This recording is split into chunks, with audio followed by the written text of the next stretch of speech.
আমার প্রিয় বোনেরা, আপনি যে কত দামি আপনি জানেন না। নারীদেরকে আল্লাহ বানিয়েছেন উচ্চতর করে, নিম্নতর নয়। নারীদেরকে ছোট্ট জিনিস দিলে এটারে বড় করে দেয়। নারীদেরকে ভ্রূণ দিলে, শুক্রাণু দিলে নারী এটারে বাচ্চা হিসেবে উপহার দেয়, ঠিক কিনা? বিয়ের মাধ্যমে স্বামী যখন তার শুক্রাণু তার স্ত্রীকে উপহার দেয়, স্ত্রী রিটার্নে কি উপহার দেয়? ফুল ফর্ম বেবি, মানব সন্তান। দেখছেন, আপনি দিলেন একটুক, উনি দিছে বিশাল। আপনি যদি নারীকে বাজার এনে দেন, নারী এটাকে সুস্বাদু খাবারে রূপান্তর করে দেয়। আপনি তাকে একটা মুচকি হাসি দিয়ে দেন, সে তার কলিজা দিয়ে দেয়। কিন্তু যদি আপনি তার মনে কষ্ট দেন, সে আপনার জীবনকে জাহান্নাম বানায়া দেয়। খবর আছে, নারীর মন বুঝতে পারলে নেয়ামত, বুঝতে না পারলে কিয়ামত।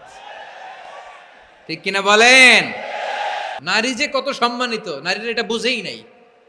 বিশ্বনবী বলেন, আর দুনিয়া কুল্লুহা মাতা ওয়া খায়রু মাতা'আদ দুনিয়া আল মারআতুস সালিহা। আমার বোনেরা, 5টা প্যান্ডেলে আপনারা এলইডিতে আমার আলোচনা শুনছেন, আমি জানি। আপনাদের এই গর্ভ যে কত দামি আপনি জানেন না। আপনার পেট থেকেই আসবে আগামী দিনের সালাহুদ্দিন আল আইয়ুবী। আপনার পেট থেকেই আসবে অনাগত দিনের ইমাম মাহদী আল মুনতাজার। আপনার পেট থেকেই আসবে অনাগত দিনের ফয়সাল, ওয়াসিম, মুগ্ধ, আবু সাইদের মতো বীর যোদ্ধা।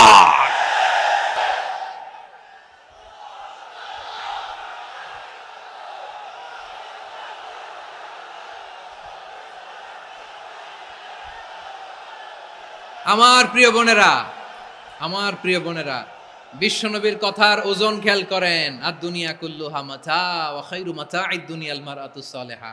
দুনিয়ার সবকিছুই অ্যাসেট, এর মধ্যে সবচেয়ে দামি অ্যাসেট নেককার নারী। আপনার গর্ভ যে কত দামি আপনি জানেন না। নিজের সময়টাকে কাজে লাগান, কোরআন পড়েন, সুন্নাহ পড়েন। আপনার অনেক দায়িত্ব ঘরে। You are the MD of your family. একটা family it's a very big institution. পরিবার একটা অনেক বড় প্রতিষ্ঠান। And you are the MD of your institution. আপনি এই পরিবারের MD, managing director of your family. এখানে আপনার কত দায়িত্ব। আপনি ছেলে মেয়েদেরকে তারবিয়া করবেন।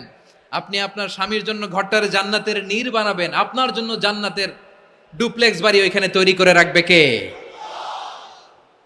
আপনি যে কত দামি আপনি জানেন না। নারীদেরকে আল্লাহ বানিয়েছেন উচ্চতর করে, নিম্নতর নয়। আমার প্রিয় বোনেরা, আপনি যে কত দামি আপনি জানেন না। জানেন না আপনি কত দামি, অনেক দামি আপনি। আপনাদেরকে যেন ভোগের সস্তা পণ্য বানাতে না পারে, আপনাদেরকে সচেতন থাকতে হবে, সজাগ থাকতে হবে, কনসার্ন থাকতে হবে। শয়তানের ওই হাতছানির দিকে আর নজর